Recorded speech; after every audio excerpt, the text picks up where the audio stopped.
సంస్కృత దినోత్సవముగా ఈరోజు జరుపుకుంటున్నాము కనుక ఈ సందర్భాన్ని పురస్కరించుకుని సంస్కృతం యొక్క ఆవశ్యకత గురించి పెద్దలు చెప్పినవి, పండితులు చెప్పినవి, నేను విన్నవి మీకు చెప్పే ప్రయత్నం చేస్తాను. ఇది నా స్వంత తెలివితేటలు కావు. ఏమి చెప్తున్నానయ్యా అంటే రీసెర్చర్స్ వాళ్ళు సబ్మిట్ చేసినటువంటి రీసెర్చ్ పేపర్స్లో ఉన్న విషయాలు కొన్ని నా దృష్టికి వచ్చినవి మాత్రమే ఇవాళ నేను మీతో ప్రస్తావిస్తాను.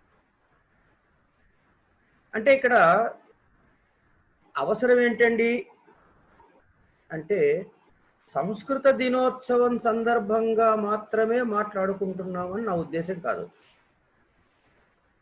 ఇప్పుడు మనకి కొత్తగా నేషనల్ ఎడ్యుకేషన్ పాలసీ 2020 వచ్చింది.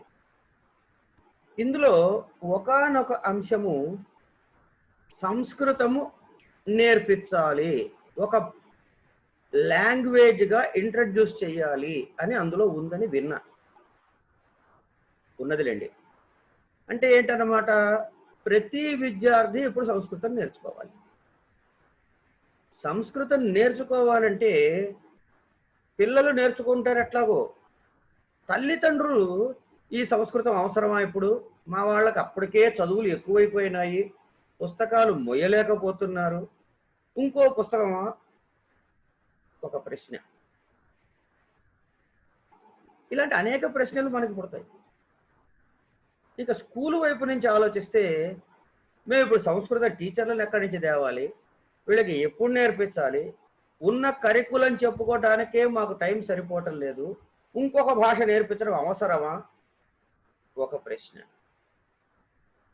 అమ్మో సంస్కృతం పెడితే మళ్ళీ టీచర్కి జీతం ఇవ్వాలి, జీతం ఇవ్వాలంటే విద్యార్థుల మీద వేయాలి, అంటే మళ్ళీ బడ్జెట్ తల్లిదండ్రుల మీద.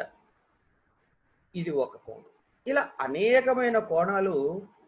అంటే మానవ మీద ఎంత గొప్పదంటే ఎందుకు వద్దో చెప్పినన్ని సలహాలు ఎందుకు కావాలో చెప్పదు.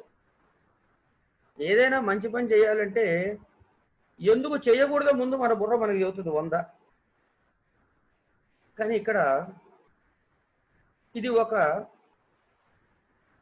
ఏదో మతానికి సంబంధించిన భాష అనే భ్రమలో చాలా చాలా చాలా మంది ఉన్నారు. ఇక ఇది ఈ మతమైన భాష, అది ఆ మతానికి చెందిన భాష అనే భ్రమలు కూడా ఉన్నాయి సంస్కృత భాష విషయంలో. ఇవన్నీ భ్రమలు మాత్రమే, ప్రమలు కావు. ప్రమ అంటే నిజం. దాని మీద కొంచెం మాట్లాడుకుందాం. ఇక ఇప్పుడు ఒక విషయాన్ని మీకు చెప్తా. సంస్కృత అకాడమీ అని ఒకటి హైదరాబాద్లో ఉంది. ప్రొఫెసర్ నీలకంఠం గారు దానికి ప్రస్తుతం డైరెక్టర్గా ఉన్నారు. అక్కడ బివి సుబ్రహ్మణ్యం గారు, విరివెంటి వెంకట సుబ్రహ్మణ్యం ఒక డెప్యూటీ డైరెక్టర్, వరలక్ష్మి గారు ఇంకొక డెప్యూటీ డైరెక్టర్, అలాగే జోషి గారని ఉన్నారు, సంతోష్ కుమార్ జోషి, డాక్టర్ సంతోష్ కుమార్ జోషి. వీళ్ళందరితోటి నాకు అనుకోని సాన్నిహిత్యం ఏర్పడింది. అలా వాళ్ళలాంటి మేధావులతోటి, అలాగే సురభారతి సంస్థ హైదరాబాద్లో ప్రొఫెసర్ రాములు గారు, ఆయన ఒక అద్భుతమైనటువంటి సంస్కృత పండితుడే కాదు, టీచర్ కూడా. ఎంత కఠినమైన విషయాన్నైనా స్వల్పమైన మాటలలో నాలాంటి మందబుద్ధికి కూడా అర్థమయ్యేలా చెప్పగలిగిన వారు. అంటే పైన చెప్పిన నలుగురు అలాంటి వాళ్ళు కాదని నా ఉద్దేశం కాదు. అలాగే ఇంకా చాలా మంది సంస్కృత పండితులు ఉన్నారు. ఇంకొక వ్యక్తి గురించి నేను ప్రత్యేకముగా చెప్పాలి. ఆయన శ్రీ కేసిరాజు వెంకట చంద్రశేఖర్ గారు. ఈయన ఒక ప్రఖ్యాత వైయాకరణి. వ్యాకరణ శాస్త్రాన్ని ఎంత అద్భుతమైన అధ్యయనం చేశారంటే, ఆయన దగ్గర వ్యాకరణ పాఠం నేర్చుకుంటే, ఏంటి వ్యాకరణం అందరూ కష్టమంటారు ఇంత తేలిక అనే భావన బహుశా నా మనవడికి కూడా కలిగేంత తేలిక చెబుతారు ఆయన. అది వారి ప్రత్యేకత. సరే, అంటే ఇవన్నీ ఎందుకు చెబుతున్నానంటే, సంస్కృతము నేర్పించేందుకు ఇన్ని ఓపెనింగ్స్ మనకున్నాయి. కాలేజీల్లో ఉన్నవి, తర్వాత ఎంఏలు, డిగ్రీలు ఇవన్నీ పక్కకు పెట్టండి. ప్రధానమైన సమస్య ఏంటంటే సంస్కృతం మాకెందుకయ్యా, ఇది కదా మనం మాట్లాడుకుంటున్నాం. ఎప్పుడో పాతకాలం నాటి భాష, అది ఇప్పుడు నేర్చుకోవాల్సిన అవసరం మాకుందా? దీనికి వెళ్ళటానికి ముందు కొన్ని విషయాలు చెబుతా. ఇవి అంటే ఇప్పుడు నేను చెప్పబోయే అంశాలు ప్రస్తుత కాలములో దేశము యొక్క పురోభివృద్ధికి విద్యార్థులు నేర్చుకునేందుకు పనికి వచ్చేటటువంటి అంశముల కావా. దేశ పురోభివృద్ధికి, రీసెర్చ్కి, విద్యార్థులు నేర్చుకునేందుకు, వారి తర్వాత ఉద్యోగ వ్యాపారాలు నిర్వహించుకునేందుకు పనికొచ్చేందుకు ఇప్పుడు చెప్పబోయేవి అవసరమా కాదా అని ఒక్క క్షణం ఆలోచించండి. ఒకటి చెప్తున్నా లిస్టు. భాషా శాస్త్రము అంటే linguistics, mathematics, astronomy, astrology, philosophy, history, geography, art, archaeology, architecture, natural sciences like chemistry, biology, botany, medical science, engineering, agriculture, horticulture, cosmology, ecology, physics, computer science, ఇంకా చాలా ఉన్నాయి. లిస్ట్ చెప్పుకుంటూ పోతే చాలాసేపు చెప్పాలి, ఇక్కడ కాపుతా. ఇవన్నీ ప్రస్తుత కాలానికి అవసరమా కాదా? అవసరము అని గనక మనకు అనిపిస్తే, ఇప్పుడు నేను చెబుతున్నది నా సొంత తెలివితేటలో కాదని ముందే మనవి చేసుకున్నా. International journal of Sanskrit research 2017వ ఎడిషన్లో, దీని ISSN నెంబర్ కూడా చెబుతాను, ఎవరికైనా ఇంట్రెస్ట్ ఉంటే రాసుకోవచ్చు. ISSN 23947519. డాక్టర్ తరుణ్ కుమార్ శర్మ అనేటటువంటి ఒక ఆయన science and scientific elements in Sanskrit అనేటటువంటి ఒక పేపర్ని అందులో ప్రజెంట్ చేశారు. అందులోంచి చూసి మీకు చెప్తున్నా, అందులోని అంశాన్ని మీతో ప్రస్తావిస్తున్నా. ఇవన్నీ కూడా సరే సైంటిఫిక్ నాలెడ్జేనా కాదా? ఇవన్నీ కూడా సంస్కృతములో మిగతా ప్రపంచానికి తెలియని కాలము అంత వెనక నుంచి కూడా ఎంతో లోతుగా అధ్యయనము చేయబడినటువంటివి, చేసినటువంటివి, విషయాల్ని పొందుపరిచినటువంటి గ్రంథాలు మనకి సంస్కృతంలో ఉన్నాయి. కనుక ఇప్పుడు జరుగుతున్నది ఏంటంటే, జర్మనీ వాళ్ళు సంస్కృతం అంతా ఎత్తుకుపోయారు అంటూ ఉంటారు. ఈ రోజు కూడా జర్మనీలో సంస్కృతం నేర్చుకుంటున్నారు. ప్రపంచ దేశాల్లో ఎన్నో చోట్ల సంస్కృతం నేర్చుకుంటున్నారు. కారణం ఈ విజ్ఞానాన్ని వాళ్ళు నేర్చుకోవటానికి. మరి మనము పెరటి చెట్టు వైద్యానికి పనికిరాదు అన్న సామెతని నిజం చేస్తున్నాం. ఇంత విజ్ఞాన భాండాగారాన్ని, భాష ఒక మతానికి ముడిపెట్టినటువంటి, అనొచ్చో అనకూడదో నాకు తెలియదు కానీ, రాజకీయము చేయబడినటువంటి భాషల్లో సంస్కృతం ఒకటి. దీనికి ఒక వ్యక్తికో, ఒక వ్యవస్థకో, ఒక మతానికో, ఒక కులానికో కట్టిపడేసినటువంటి దౌర్భాగ్య స్థితి. అదే నిజమనేటటువంటి అమాయక స్థితి ప్రజలది. ఇంత విజ్ఞానం ఇందులో ఉంది. మరి మన పిల్లలు సంస్కృతం నేర్చుకుంటే వాళ్ళు ఇందాక మనం చెప్పుకున్న ఒక 10 20 లిస్టు చెప్పుకున్నాం. ఆ లిస్టులో ఉన్న ఏది అధ్యయనం చేస్తున్నా లోతైన అధ్యయనం చేసేందుకు అవకాశం ఉందా లేదా? వారి జ్ఞాన భాండాగారం విస్తృతి అవుతుందా కాదా? ఆలోచించండి. అందుకని సంస్కృతం అవసరం. ఫలానా వాడు చెప్పాడు కాబట్టి నేను చదువుకోవాలా అనే భ్రమలలోంచి బయటకు వద్దాం. ఇది చదువుకుంటే ఇంత ఉందిట అనే ఆలోచనలోకి వద్దాం. ఇక వారు ఆ డాక్యుమెంట్లో తరుణ్ కుమార్ శర్మ గారు ఇంకా చాలా విషయాలు చెప్పారు. అవన్నీ ఇప్పుడు ప్రస్తుతం మనం ఈ చిన్న టాక్లో చెప్పడం కష్టం, అవసరము కూడా లేదు. అయితే ఇంకొక విషయాన్ని చెప్పాలి మీకు. Doctor Priyadarshi MBBS MD FRCP UK. ఈ చెప్పిన డిగ్రీలేవి ఇంటర్మీడియట్ ట్వైస్ ఫెయిల్డ్, టైప్ రైటింగ్లో హయ్యర్ ట్వైస్ అప్లైడెడ్ ఫెయిల్డ్ కాదు. Doctor P Priyadarshi MBBS MD FRCP UK. ఈవిడ ఒక చోట మరి ఏ సందర్భంలో చెప్పారో నాకు తెలియదు. కాకపోతే ఈ అంశాలన్నీ కూడాను నేను పెద్దల దగ్గర నుంచి తెచ్చినవి. హిస్టరీ ఆఫ్ ఇండియన్ సైన్స్ అనేటటువంటి ఒక ప్రజెంటేషన్ చేశారు. కొన్ని అంశాలు అన్నీ చెప్పలేను. ఆ ప్రజెంటేషన్ అంతా నేను చెప్పకూడదు, ఎందుకంటే అది వారి సొంతం. కనుకనే వారి పేరు చెప్పి ఇదేదో మళ్ళీ లేకపోతే నేను చెబితే నేనేదో కనిపెట్టి చెప్పాననేటటువంటి తప్పుడు అభిప్రాయాన్ని ఈ వింటున్న వారికి ఇవ్వకూడదు. ఇది నా సొంతం కాదు, వారు చెప్పినది మీకు చెప్తున్నా. ఎందుకు చెప్తున్నావా ఇంకోటి చెప్పింది అంటే నేను అది నమ్మాను కాబట్టి. సరే,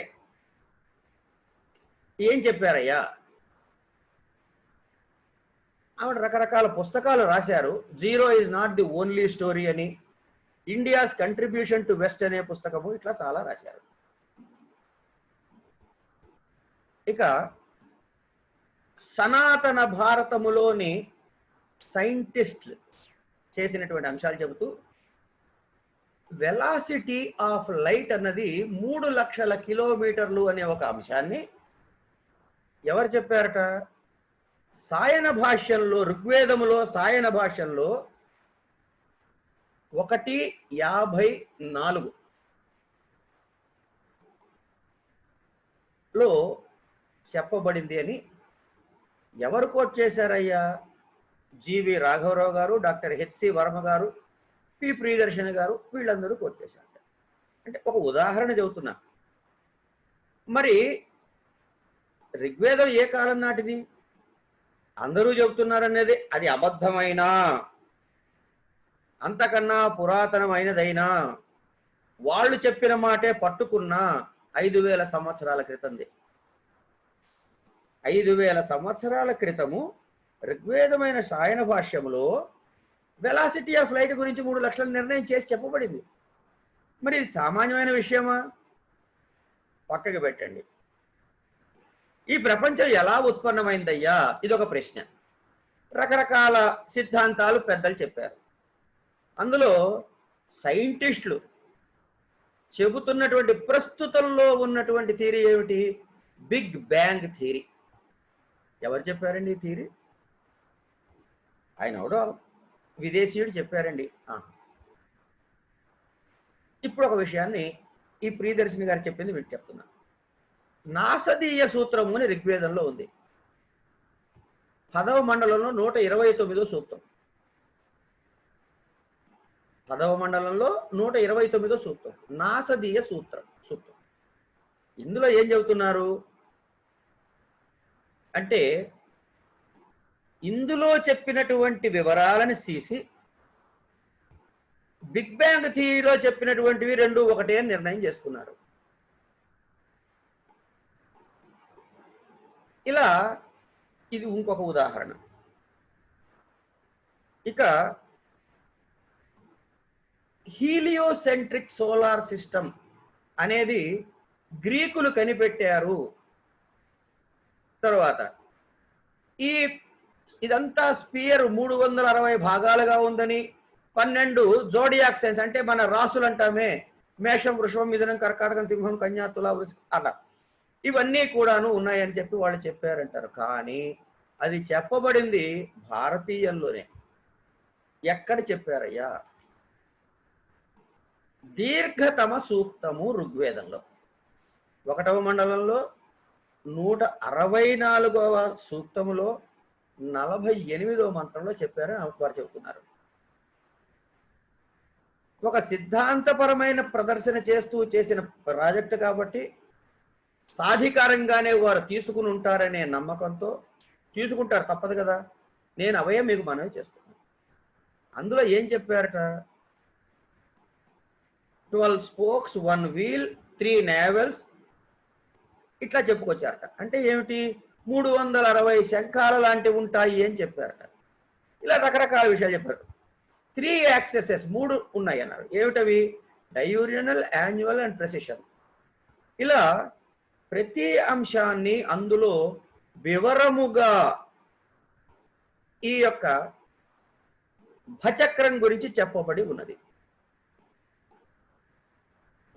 మరి ఇది ఎక్కడిదండి?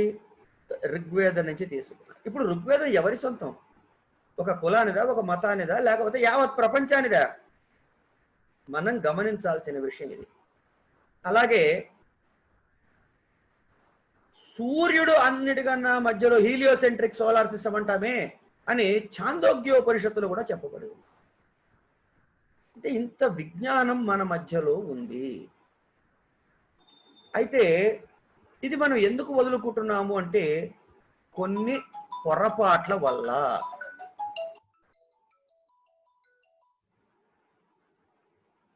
ఇంకా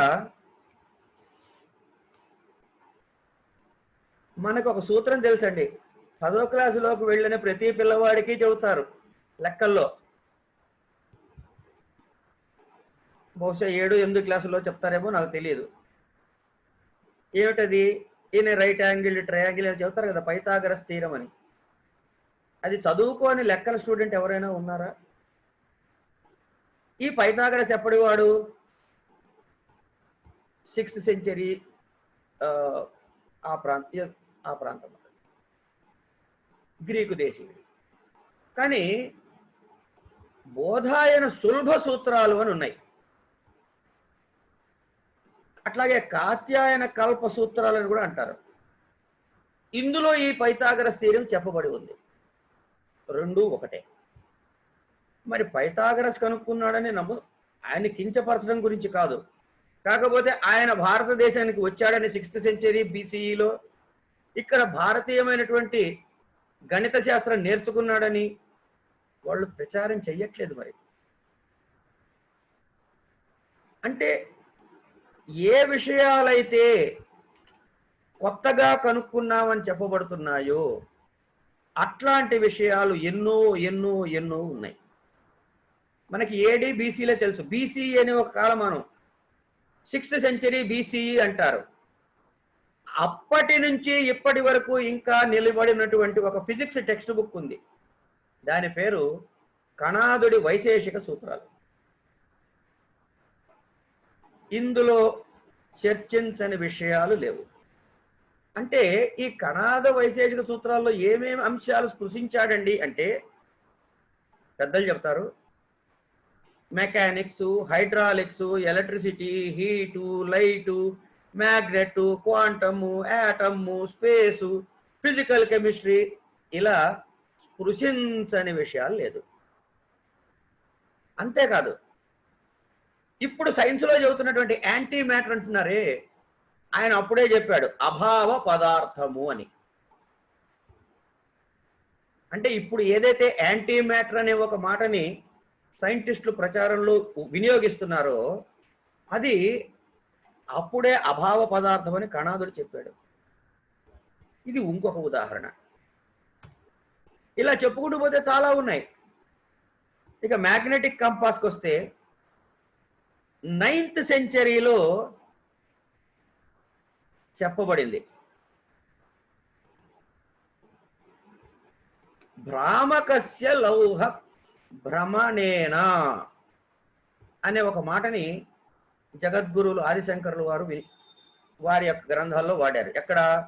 భగవద్గీతకి వ్యాఖ్యానం చేస్తున్న సందర్భంలో. ఇక్కడేంటి? భ్రామకము అనే వాడారు. భ్రామక అంటే ఏమిటి? దాట్ విచ్ సపోర్ట్స్ భ్రమణ, మూమెంట్. ఇవన్నీ మనం గమనించుకుంటూ పోతే అనేకమైన విషయాలు ఉన్నాయి. ఒక ఉపనిషత్తేనా? తర్వాత law of conservation and matter and energy ఒక మాట చెప్తా. ఫస్ట్ లా ఆఫ్ థర్మోడైనమిక్స్ అంటారట, నాకు తెలియదు, చూసి చెప్పడమేగా. The first law of thermodynamics is stated at many places in ancient literature అంటున్నాడు. ఒకటి భగవద్గీతలో ఉందిట, 2వ అధ్యాయంలో 16వ శ్లోకంలో. అలాగే ఛాందోగ్యోపనిషత్తులో ఉందిట. ఆ వివరాలు కూడా వారు దాని గురించి క్లియర్గా చెప్పడం జరిగింది. వాటి గురించి ప్రస్తుతం నేను వెళ్ళను. ఇక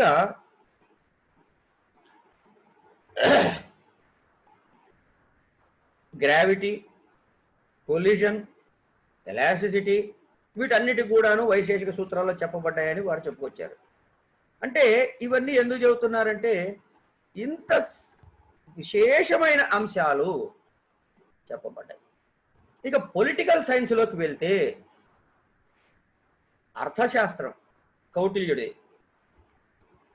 మిలిటరీ యొక్క సంబంధించిన ఎన్నో విషయాలు అందులో చెప్పబడ్డాయి. అంటే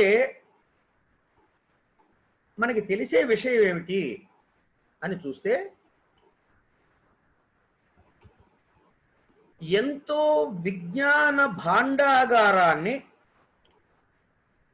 మన దురదృష్టవశాత్తు ఆంగ్లేయుల పరిపాలనలోకి వెళ్ళిన తరువాత దీనిని మనకి కాకుండా దాచిపెట్టి మా భాష చదువే గొప్ప, అది తప్పు అని నేను అనట్లేదు, నేటి కాలమాన పరిస్థితుల్లో అది అవసరం అయి ఉండొచ్చు కాక, ఇది అసహించుకోకూడదు, దీనికి దానికన్నా ఎక్కువ విలువనివ్వాలి అని చెప్పడమే నా తాత్పర్యం. కనుక మనం ఏం చేయాలి? మన పురాతన సనాతన భారతాన్ని మళ్ళీ మనం కనుక్కోవాలి, అందులో ఉన్న అంశాలని మనం నేర్చుకోవాలి. ఇవన్నీ నేర్చుకోవాలంటే ఎక్కడి నుంచి చేయాలయ్యా? ఇంకొకటి, ఒక చిన్న ఉదాహరణ చెబుతానండి. ఇది మీకు చాలా ఆశ్చర్యం అనిపించవచ్చు. ఎట్లా అంటే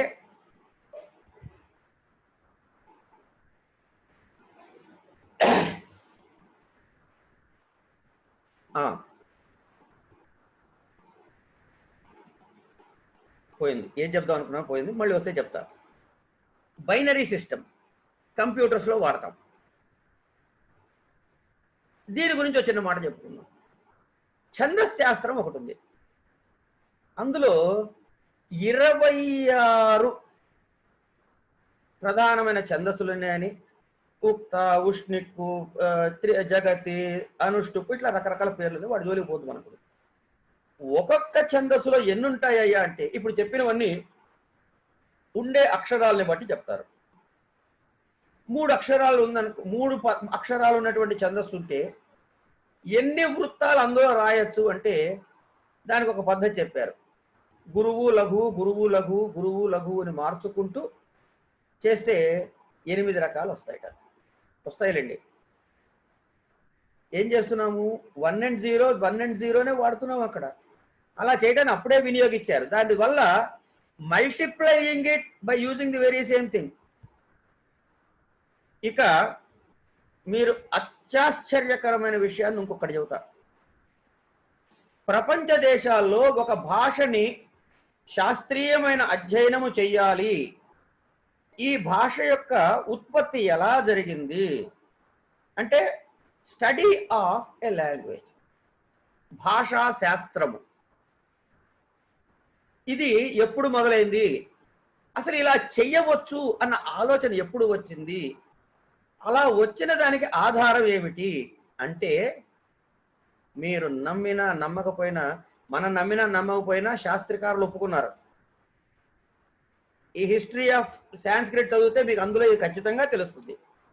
పాణిని మహర్షి రచించినటువంటి పాణిని సూత్రాలు, వ్యాకరణ సూత్రాల ఆధారముగా అందులో ఉన్నటువంటి స్కీమాటిక్ అప్రోచ్ ఆఫ్ లాంగ్వేజ్,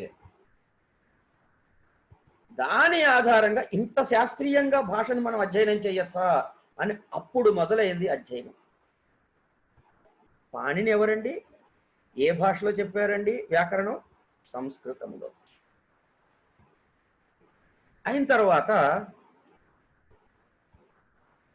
ఇట్లా చాలా ఉన్నాయి, ఒకటి కాదు, చెప్పాలంటే ఇంకా చాలా చాలా చెప్పుకుంటూ పోవాలి నేను. ఇక్కడ విషయం ఏంటంటే ఎంత చెప్పినా చెప్పాలనిపించేటటువంటి సబ్జెక్ట్ ఇది.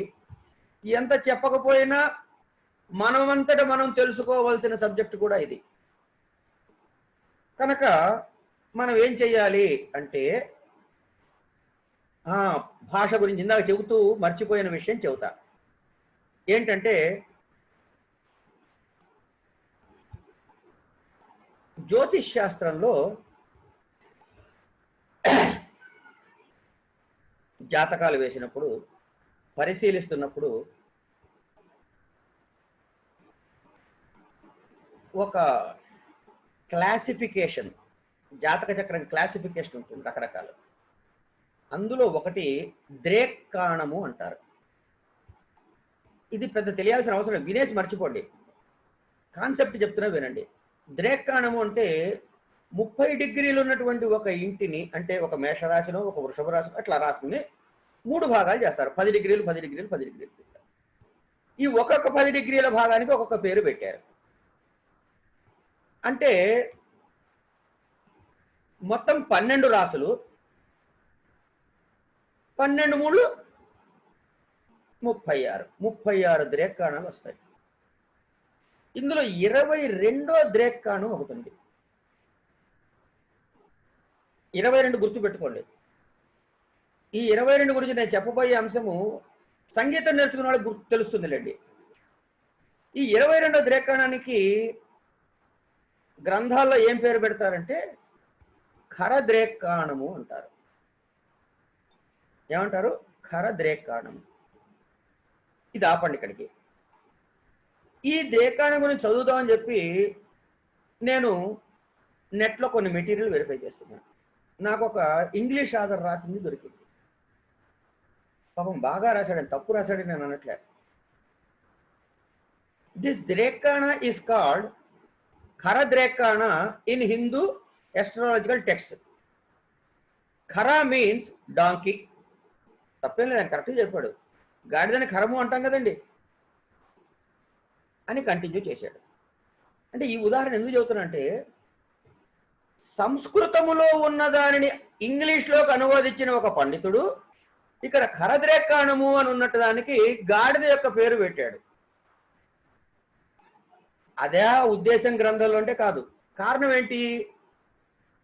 కటపయ సూత్రము అని ఒకటి ఉంది. మళ్ళీ కటపయ సూత్రం అంటే వర్గాక్షరాలు ఉన్నాయి కదండి. కాఖ గాఘాంగ చాఛ జాఝాంగ టాటా డాఢాన తాథా దాధాన పాపా బాభామ యారా లావా శేష సహ.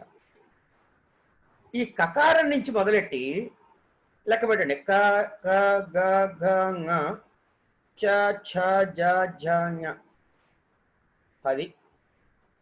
క చ తీసేశాడు. తర్వాత ఏమిటి స్టార్ట్ అవుతుంది? టకారంతో మొదలవుతుంది. టాటా డాఢాన తాతా దాధాన.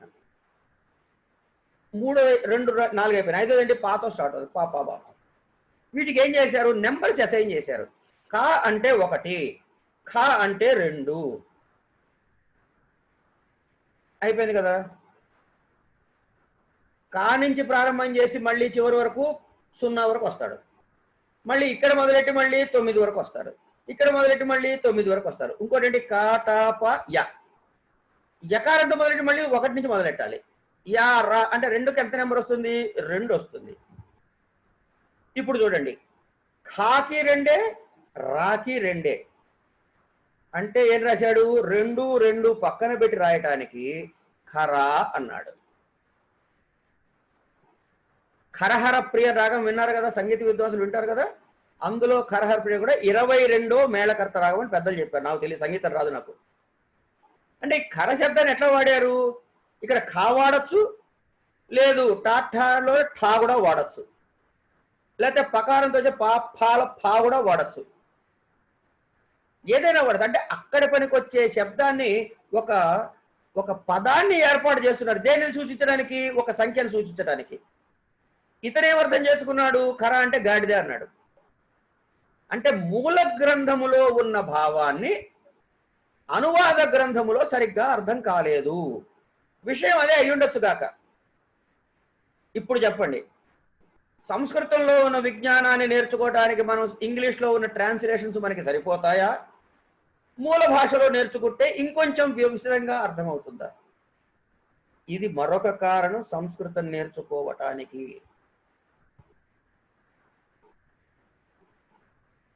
ఇలా ఎంతసేపు అయినా చెప్పుకోవచ్చు. ఎక్కడో ఒక చోట ఫుల్ స్టాప్ పెట్టుకోవాలి కదా. ఇక్కడికి ఆపేస్తాను. నా విజ్ఞాపన ఏంటంటే, సంస్కృతము అంటే అదేదో పురాతనమైన భాష అనే భావజాలాన్ని పక్కకి పెట్టండి. అమ్మో సంస్కృతం చాలా కష్టం అండి, భ్రమ. నిజం చెప్పాలంటే సంస్కృతములో ఉన్నటువంటి సౌలభ్యం ఇంకా ఏ భాషలోనూ లేదు. తెలుగులో కూడా లేదు, భారతీయ భాషలో ఎక్కడా కూడా లేదు. అదేంటండి అంటే, రామ కిల్డ్ రావణ అని 3 మాటలు ఉన్నాయి. పదాలు అటు ఇటు మార్చి రావణ కిల్డ్ రామ అంటే అర్థం అదే వస్తుందా? అంటే ఏమిటి? ఒక ఆర్డర్ ఉంది. రాముడు రావణుని చంపెను, ఇది ఒక ఆర్డర్ ఉంది. సబ్జెక్ట్ ఆబ్జెక్ట్ వెర్బో, సబ్జెక్ట్ వెర్బ్ ఆబ్జెక్ట్, ఏదో కారణం ఏదైనా కానీ ఉంది. సంస్కృతంలో అలాంటి నియమం లేదు. దీన్ని ఫ్రీ వర్డ్ ఆర్డర్ అంటారు. అంటే మీరు ఏది ఎటు తిప్పి చెప్పినా అదే అర్థాన్ని ఇస్తుంది. ఇంకోటి, రాసేటప్పుడు కూడా ఏది ఉచ్చరిస్తామో అదే రాస్తాం. కనుక చదవడం తేలిక, చదవడం వస్తే అనటం తేలిక. అంచేత పియూటి పుట్టు బియూటి బట్టు కాదు, అక్కడ ఏది ఉంటే అదే అవుతుంది. నేను ఇంగ్లీష్ని కించపరచటం లేదు, దయచేసి గుర్తుపెట్టుకోండి. ఈ భాషలో ఉన్న సౌలభ్యాన్ని చెప్పడం కోసమే ఆ ఉదాహరణ చెప్తున్నా. ఇక్కడికి ఒక భావం అయింది. ఇకపోతే ఏమండి, అందులో ఎన్నో శబ్దాలు నేర్చుకోవాలట, ఎన్నో విభక్తులు నేర్చుకోవాలట. పిచ్చి భ్రమ. ఇంగ్లీష్లో the fruit is on the table అన్నాం. ఈ ఆన్ ఇట్లాగే ఉంటుంది. ఇక్కడ ఫ్రూట్ అనండి, ఈ సిట్టింగ్ అనండి, ఇంకేమైనా మార్చుకోండి, ఇది మారట్లే. సంస్కృతంలో అలా కాదు.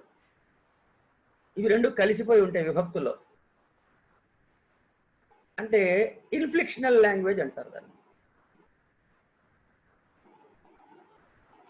డాక్టర్ బిఏ కుమారస్వామి గారని ఆయన ఒక అద్భుతమైన పుస్తకం రాశారు, తులనాత్మక సంస్కృత వ్యాకరణము అని. ఆయన పాపం దాన్ని 90 రూపాయలు ధర పెట్టారు. కొనేవాడు ఎవరు కొనట్లే. ఎందుకంటే మంచి విషయాలు చెప్పాడు కదా, తక్కువ ధరలో ఇస్తుంటే కొనబుద్ధి కాదు. 1000 రూపాయలు పెడితే కొంటాం. సరే,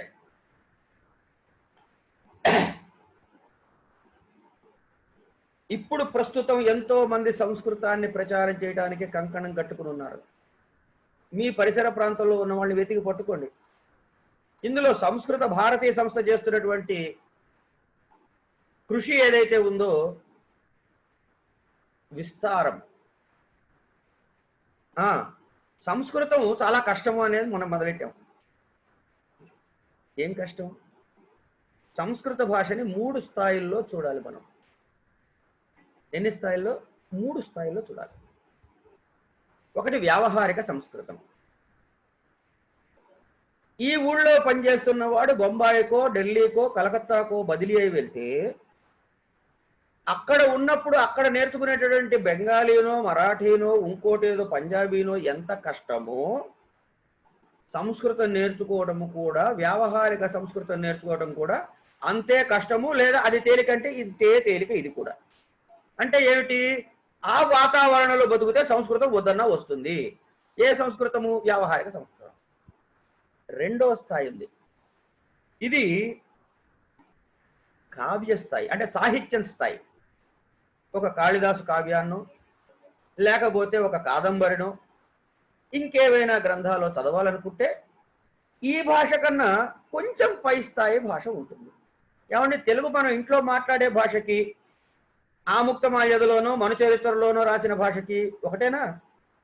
అది చదువుకునే వాళ్ళు కొంచెం పెరిగి చదువుకోవట్లే. సంస్కృతము అంతే. ఇది రెండో స్థాయి. మూడో స్థాయి శాస్త్రీయమైన భాష. అంటే ఒక తర్కశాస్త్రము, ఒక వేదాంత శాస్త్రము ఇత్యాది ఏదైనా శాస్త్రాలు నేర్చుకోవాలన్నా, శాస్త్ర గ్రంథాల అధ్యయనం చేయాలన్నా కావలసినటువంటి స్థాయి మరికొంత పై స్థాయి. అందరూ ఆ స్థాయిలో నేర్చుకోరు, అందరూ ఆ స్థాయికి అవసరం కాదు. కనుక మన స్థాయికి సరిగింది వ్యావహారిక సంస్కృతం వస్తే చాలు.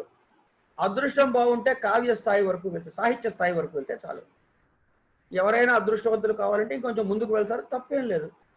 అందరూ డాక్టరేట్లు పిహెచ్డీలు చేయట్లే, డిగ్రీ వరకు చదువుతున్నారు, కొంతమంది పోస్ట్ గ్రాడ్యుయేషన్ చేస్తున్నారు, మహా అయితే ఎంఫిల్ చేసి ఆపేస్తుండొచ్చు.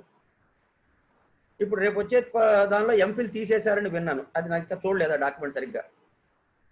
కనుక ఇక విషయం ఏంటంటే, సంస్కృతం ఎందుకు నేర్చుకోవాలి అని చెప్పడం కోసం అని, అంటే అది అందులో పెట్టింది పిచ్చి పని అనుకోవద్దు. మళ్ళీ మన మూలాల్ని వెతుక్కునేందుకు కావాల్సిన అవకాశాన్ని ఈ ఎడ్యుకేషన్ పాలసీ కల్పించింది. ఇది గమనించండి. తర్వాత ఎప్పుడు మొదలెట్టాలి నేర్చుకోవడం? ఇవాళ మొదలెట్టండి. ఇవాళ మంచి రోజు, సంస్కృత దినోత్సవం. నా మాట నమ్మండి, రోజుకి అరగంట గనక మీరు కూర్చుంటే అనర్గళముగా గడగడ సంస్కృతంలో మీ చేత నెల రోజుల్లో మాట్లాడిస్తోంది సంస్కృత భారతి. రోజుకు 2 గంటలు కూర్చుంటే 10 రోజుల్లో మీరు సంస్కృతంలో మాట్లాడలేకపోతే ఛాలెంజ్ అంటున్నారు వాళ్ళు. వాళ్ళు కాదు, మనం అంటున్నాం. సంస్కృత భారతి ఎవరిదో కాదు, మన సొంతం. అది ఎవరి సొంతం? సంస్కృతం నేర్చుకుందాం అన్న ప్రతివాడి సొంతం. అధ్యయనం చేయాలండి, శాస్త్రీయంగా నేర్చుకోవాలండి.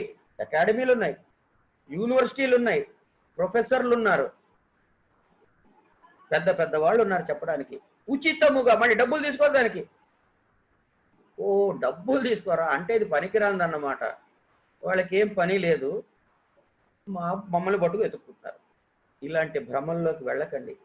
వాళ్ళు చేస్తున్నది త్యాగము. ఒక సంస్కృతిని, ఒక వ్యవస్థని నిలబెట్టేందుకు వాళ్ళు చేస్తున్నది త్యాగము. వాళ్ళందరికీ నమస్కారం. నేను చెప్పిన పేర్లు, చెప్పని పేర్లు, ఇంకా ప్రపంచంలో ఉన్న అందరి సంస్కృత ప్రేములకి నమస్కారం. ఇంకొక విషయాన్ని చెప్పి ఇక్కడికి ఆపేస్తా, ఇంకొక నిమిషంలో ఉపసంహరిస్తా. ప్రపంచంలో అత్యంతమైన క్లిష్టమైన భాష నేర్చుకోవడానికి ఏది ఉంది అని మీకు మీరే ప్రశ్న వేసుకోండి, నాకు చెప్పక్కర్లే. 5 నిమిషాలు ఆలోచించండి. ఒక భాష పేరు గోడ మీద రాసుకోండి. అది మీరు చైనీస్ అంటారు, గ్రీక్స్ అంటారు, ఇటాలియన్ అంటారు, సంస్కృతం అంటారు, మీ ఇష్టం, నాకు సంబంధం లే. అయిన తర్వాత రెండొక ప్రశ్నకి రండి. ముందు భాష పేరు రాసేది మొదటి ప్రశ్న. రెండో ప్రశ్న రాయండి, ఆ భాష మాట్లాడే ఆ ప్రాంతంలో ఉన్న పిల్లలకి ఆ భాష తప్పులు లేకుండా మాట్లాడుతున్నారా లేదా? రెండో ప్రశ్న ఇది. రెండో ఆలోచన లేకుండా మీ సమాధానం ఏమిటవుతుంది? మాట్లాడుతున్నారు అంటారు. మూడో ప్రశ్న, చిన్న పిల్లలు కూడా మాట్లాడే భాష కష్టమైన భాషను మనం ఎట్లా అనాలి? సమాధానం వచ్చిందా? సంస్కృతం కూడా అంతే. మాట్లాడే ప్రయత్నం చేయటం లేదు కాబట్టి, వినియోగంలో పెట్టడం లేదు కాబట్టి ఈరోజు సంస్కృతం రాదు, కష్టము, అంతకన్నా కష్టమైన భాష లేదు అనేటి పిచ్చి భ్రమతోటి తప్పుడు ప్రచారాన్ని చేస్తున్నారు కొంతమంది అమాయకులు. వాళ్ళకి పాపం నిజంగా ఏమి ఆశించలే దానిలో. తెలియని మాటలు ఇవి, తెలుసుకుంటే చాలా తేలికైన భాష. ఎప్పుడైతే ఒక కుటుంబముగా మనం భాష నేర్చుకుంటామో, ఎప్పుడైతే ఒక కుటుంబంగా దాన్ని వినియోగంలో పెట్టే ప్రయత్నం చేస్తామో ఆ భాష ఆ ఇంట్లో నిలబడుతుంది, ఆ వీధిలో నిలబడుతుంది, ఆ కాలనీలో నిలబడుతుంది, ఆ ఊళ్ళో నిలబడుతుంది, ఆ దేశంలో నిలబడుతుంది, ఆ గుండెల అన్నిట్లోనూ నిలబడుతుంది. తద్వారా మనకి ఎంతో ఋషులు సంపాదించి ఇచ్చినటువంటి భాండాగారం, జ్ఞాన భాండాగారాన్ని రక్షించుకునే బాధ్యతని మనము నిర్వర్తించిన వాళ్ళం అవుతాము. దానివల్ల లాభం ఎవరికండి అంటే మనకే. ఇవి చెబుతూ ప్రతి వాళ్ళు వీలైతే ఈ క్షణం నుంచి అనండి నాతో పాటు మమ నామ అని చెప్పి మీ పేరు చెప్పండి. మీకు సంస్కృతం వచ్చేసింది మాట్లాడటం. భవతః నామ కిమ్ అని అడగండి పక్కవాడిని. ప్రశ్న కూడా వేశారు. అదే ఆడవాడు అడిగితే భవత్యాహ నామ కిమ్ అని అడగండి. అయిపోయింది. సంస్కృతం మొదలెట్టారు మాట్లాడటం. మొదలెట్టండి, నేర్చుకోండి. ఒకవేళ మీకు నేర్చుకోవాలని ఇంట్రెస్ట్ లేకపోతే నేర్చుకునే వాళ్ళని చూసి అసహించుకోకండి, వాళ్ళని నిరుత్సాహపరచకండి. ఈ రెండిట్లో ఏ సహాయం చేసినా మీరు దేశానికి సహాయం చేసిన వారే. కనుక ఈ సంస్కృత దినోత్సవం సందర్భంగా నాకు తోచిన 4 మాటల్ని మీతో పంచుకునేందుకు కొంత ఆవేశముగా, కొంత ఆవేదనగా, కొంత అయోమయముగా, తెలిసి తెలియకో, తెలుసుకున్నవి సరిగ్గా చెప్పగలిగోలేకో చెప్పే ప్రయత్నం చేశా. ఇందులో ఏదైనా మంచిగా ఉందనిపిస్తే స్వీకరించండి. సంస్కృతాన్ని మాత్రం విస్మరించకండి. జయతు సంస్కృతం, జయతు భారతం. స్వస్తి.